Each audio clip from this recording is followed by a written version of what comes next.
أشرف الأعراب والعجم خير من يمشي على قدمه.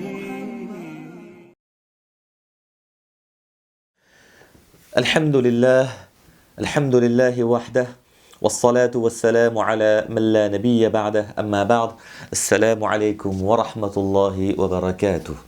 Je vous souhaite donc à tous et à toutes bienvenue dans cette nouvelle vidéo de Sirah, la biographie du prophète d'Allah sallallahu alayhi wa sallam, qui vous est présentée par l'Institut Nadwi. Vous savez, on a vu dans les séances précédentes bien, que les Sahaba radiyallahu ta'ala anhum, ils ont été éprouvés par Allah et ils ont réussi leur examen par Allah subhanahu wa ta'ala. Sahaba radiyallahu ta'ala anhum, ce n'est pas n'importe qui. En étudiant la sirah, on étudie bien sûr la vie du prophète d'Allah sallallahu alayhi wa sallam.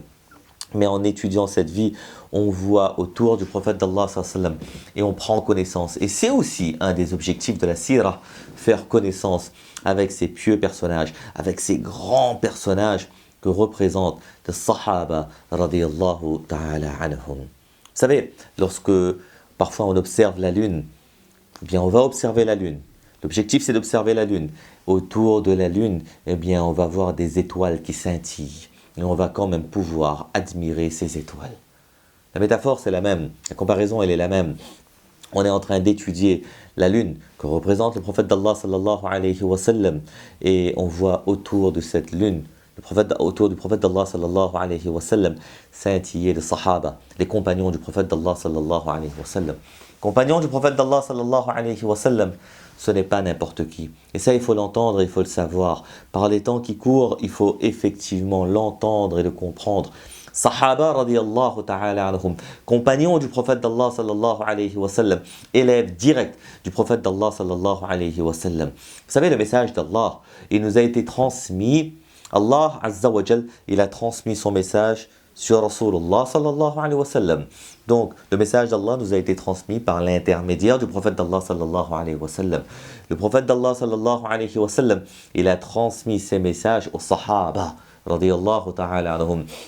Et donc, le message de Rasulullah sallallahu alayhi wa sallam nous a été transmis par l'intermédiaire de Sahaba radiyallahu ta'ala anhum. Il y a des gens parfois qui veulent faire comme bon leur semble. Qui veulent faire comme bon leur semble, et le message d'Allah et le message de Rasulullah gênent un peu dans leur vie. Ils ne veulent pas, effectivement, ils ne veulent pas se fixer des règles, ils ne veulent pas avoir les règles de l'islam, et ils en font selon leur bon vouloir. En faisant ça, et malheureusement souvent, ils le font au nom de l'islam. On va avoir des gens qui disent pratiquer l'islam, qui disent prêcher l'islam, mais qui ne le font pas selon ce qu'a dit Allah subhanahu wa ta'ala et selon ce qu'a dit Rasulullah sallallahu alayhi wa sallam. Et pour ce faire, ils vont totalement occulter un pan du message de Rasulullah sallallahu alayhi wa sallam. Comment est-ce qu'ils vont faire? Ils vont mettre en accusation, malheureusement, parfois, ceux qui ont rapporté les propos de Rasulullah sallallahu alayhi wa sallam, les Sahaba. Vous savez, les Sahaba radiyallahu ta'ala anhum, on l'a dit, on l'a répété, et on ne le répétera jamais assez. Ils ont été formés par qui? Par Rasulullah sallallahu alayhi wa sallam. Sahaba radiyallahu ta'ala anhum, formés, ils avaient pour professeur le prophète d'Allah sallallahu alayhi wa sallam. هو الذي بعث في الأميين رسولا منهم يتلو عليهم آياته ويزكيهم ويعلمهم الكتاب والحكمة. Ils ont été formés par le prophète d'Allah sallallahu alayhi wa sallam. Dans quelle madrasa? Dans quel centre d'enseignement? Dans quelle université? La meilleure université sur terre, Mecca et Medina. Mecca et Medina, Masjid al-Nabawi sallallahu alayhi wa sallam. Certains faisaient partie des Ashab et Soufa directement avec le prophète d'Allah sallallahu alayhi wa sallam. Donc, meilleur élève Sahaba, meilleur prof, le prophète d'Allah sallallahu alayhi wa sallam. Et ils ont eu un examinateur. Qui a examiné les Sahaba radiyallahu ta'ala anhum? Allah. Allah subhanahu wa ta'ala, il dit أولئك الذين امتحن الله قلوبهم للتقوى. Allah subhanahu wa ta'ala, eh bien, il a examiné, si on peut appeler ça comme ça, le cœur des Sahaba radiyallahu ta'ala anhum avec la taqwa. À travers la taqwa, le sujet de l'examen, c'était la taqwa. Eh bien, ces gens-là, ils se sont révélés être pieux. Sahaba radiyallahu ta'ala anhum. Tous les Sahaba ont été validés par Allah subhanahu wa ta'ala. Tous les Sahaba ont été validés par Allah subhanahu wa ta'ala. Et Allah subhanahu wa ta'ala dit radiyallahu anhum wa radu anhu. Allah, il est satisfait d'eux et eux sont satisfaits d'Allah. La satisfaction d'Allah, c'est ce que nous cherchons chacun matin, midi et soir. La satisfaction d'Allah azza wa jal. Allah subhanahu wa ta'ala dit Ulaika humur rashidun. أولئك هم الفائزون أولئك هم المفلحون. Eux, ils ont réussi. Allah subhanahu wa ta'ala nous dit dans le Coran آمنوا كما آمن الناس. Croyez comme ont cru les gens. Et c'est qui les gens? Sahaba. Notre modèle de croyance, notre modèle de pratique, ce sont les Sahaba radiyallahu ta'ala anhum. Malheureusement, certaines personnes se croient le droit aujourd'hui, eh bien, de parler de la probité des Sahaba, qu'Allah il a déjà validé. Allah il a validé les Sahaba radiyallahu ta'ala anhum. Et certaines personnes remettent en cause la probité des Sahaba radiyallahu ta'ala anhum. Le conseil qu'on nous donne, le conseil que nos ulama nous donnent, c'est qu'il faut partir très loin de ce genre de personnes qui osent critiquer les Sahaba radiyallahu ta'ala anhum. Il faut s'éloigner au maximum de ces gens-là parce que ça ne peut être que du shar. Ça ne peut être que de mauvaises choses qui vont sortir de là. Que ce soit les Sahaba qui sont connus et reconnus, Abu Bakr, Omar, Othman, Ali radiyallahu ta'ala anhum, ou alors même les Sahaba les moins connus, il y en a qui vont se mettre à critiquer. Même Muawiyah radiyallahu ta'ala anhu, il y en a qui vont parler sans cesse et ce sera leur seul sujet. Muawiyah ibn Abi Sufyan radiyallahu ta'ala anhu, qu'Allah il a déjà validé radiyallahu ta'ala anhu. Il y en a qui vont même toucher à Abu Huraira radiyallahu ta'ala anhu. Pourquoi? Parce qu'Abu Huraira il a rapporté des hadiths. Et ces hadiths-là vont gêner les personnes. Il y a des gens qui veulent vivre l'islam selon leur passion, selon leur pulsion, selon leur réflexion. Ils ne veulent pas vivre l'islam selon les textes de l'islam. Et qui a rapporté les textes de l'islam? Eh bien, en grande partie, celui qui a rapporté le plus, ou celui qui a rapporté le plus de textes, Abu Huraira. Si on remet en cause la probité d'Abu Huraira, derrière, ils vont commencer à remettre en cause les textes de Abu Huraira radiyallahu ta'ala anhu, dans Sahih Bukhari, dans Sahih Muslim, Ibn Majah, Nasaï, etc., etc. Donc faisons extrêmement attention. Ne critiquons pas les Sahaba, des gens qui ont été validés par Allah, et fuyons les assemblées de personnes qui commencent à critiquer les Sahaba radiyallahu ta'ala anhu. Vous savez, comme on l'a dit, par rapport aux épreuves de Sahaba radiyallahu ta'ala anhum, eh bien, un dernier point. Dernier point, c'est que ça nous montre, Allah subhanahu wa ta'ala, peut-être qu'il veut nous montrer que l'établissement de l'islam dans notre cœur à nous, dans notre personne à nous et dans la société, ce n'est pas une chose facile comme ça. Il faut faire des efforts et parfois il faudra souffrir et subir. Les Sahaba radiyallahu ta'ala anhum, ils ont été prêts pour cela et ils ont souffert. Ils ont souffert. Est-ce qu'on pense vraiment que c'est aussi facile que ça? Non, non. Pour acquérir quelque chose, il faut faire beaucoup d'efforts. Et ça, on l'a compris dans cette dunya. Pour acquérir quelque chose, on fait des efforts. Et l'auteur, il nous dit, le proverbe, il nous dit en français, à vaincre sans péril, on triomphe sans gloire. À vaincre sans péril, on triomphe sans gloire. Et là, en l'occurrence, ces sahaba, ces hommes et ces femmes, ils ont fait beaucoup d'efforts. Et alhamdulillah, alhamdulillah, à la fin, lorsqu'ils sont partis avec le sentiment du travail accompli, du devoir accompli, ils ont propagé le message de l'islam, ils ont fait la da'wah, ils ont présenté le message de l'islam aux gens. Faire la da'wah, ce n'est pas quelque chose de simple.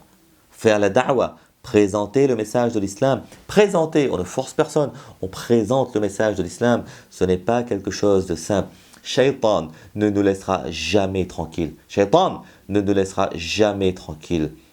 Vous invitez les gens à faire ce que lui a refusé de faire. Il ne l'acceptera jamais.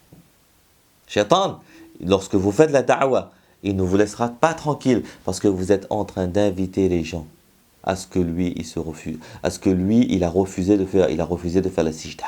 Il a refusé d'obéir à Allah. Il ne l'acceptera jamais. Inna shaytana lil insani aduwwun mubin. Shaitan, c'est pour l'être humain un ennemi évident. Et vous savez, la da'wah, c'est quelque chose d'extrêmement important. Par ces temps sensibles, on ne devrait pas délaisser la da'wah. La da'wah, eh bien, c'est de présenter le message de l'islam, que ce soit par la parole, que ce soit par les actions, que ce soit surtout par le comportement, eh bien qu'on le veuille ou non, nous sommes quand même eh bien, l'image ambulante de l'islam, le porte-étendard de l'islam. Les gens vont voir l'islam à travers les musulmans et les musulmanes. Le akhlaq, il est extrêmement important. Et aujourd'hui, eh bien, l'islam est le sujet numéro un. Pourquoi est-ce qu'à chaque fois qu'on va parler de l'islam, eh bien, on doit justifier, on doit se justifier, on doit justifier les actions d'autres personnes qui n'ont strictement rien à voir avec l'islam. Pourquoi est-ce que se sont obligés de cela? Est-ce qu'il n'est pas possible d'avoir une da'wa proactive lorsque les gens nous parlent de l'islam? Eh bien oui, je crois. Oui, j'ai une éthique. Oui, j'ai une morale. Et voilà ce en quoi je crois. Je crois en Allah. Je crois en Mohammed sallallahu alayhi wa sallam. Je crois à tous les prophètes alayhi wa sallam qui sont arrivés avant. Il y a des anges. Et bien sur terre, on doit faire le bien parce qu'il y a un jugement à la fin et il y aura une vie après la mort. Après la mort, c'est soit le paradis, soit l'enfer. Parlez de nos croyances. Parlons de nos croyances.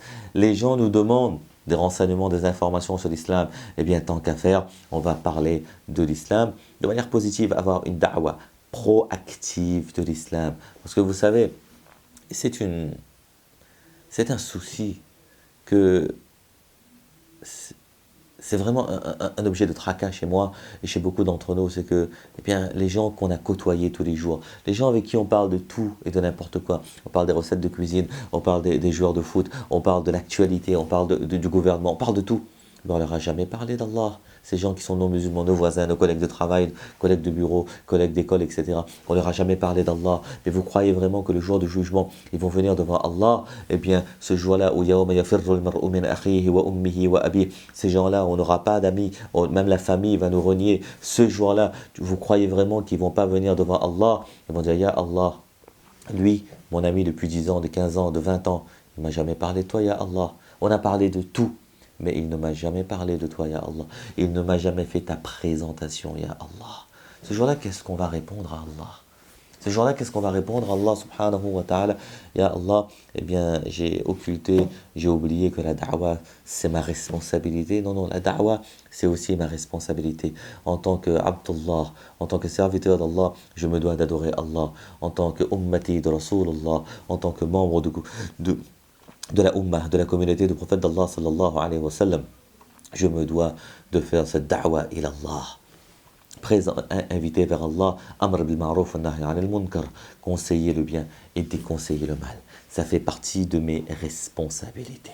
Ça fait aussi partie de mes responsabilités en tant que musulman et musulmane. Les Sahaba radiallahu ta'ala anhu, ils ont compris cela. Regardez Abu Bakr radiallahu ta'ala anhu, il a compris cela. Dès le départ, il a invité les gens vers l'islam. Eh bien, à nous aussi de comprendre cela, de le faire de manière intelligente, de le faire dans cette période sensible, de parler aux gens d'Allah subhanahu wa ta'ala. Qu'Allah subhanahu wa ta'ala donne le tawfiq de comprendre, de mettre en pratique et de propager, et qu'Allah Azza wa Jal nous donne le tawfiq de comprendre la valeur de la da'wa et l'importance de la da'wa. Amin. Wa akhiru da'wana alhamdulillahi rabbil alamin. Fajazakumullah wa barakallahu fikum. Wassalamu alaykum wa rahmatullahi wa barakatuh. يا رسول الله محمد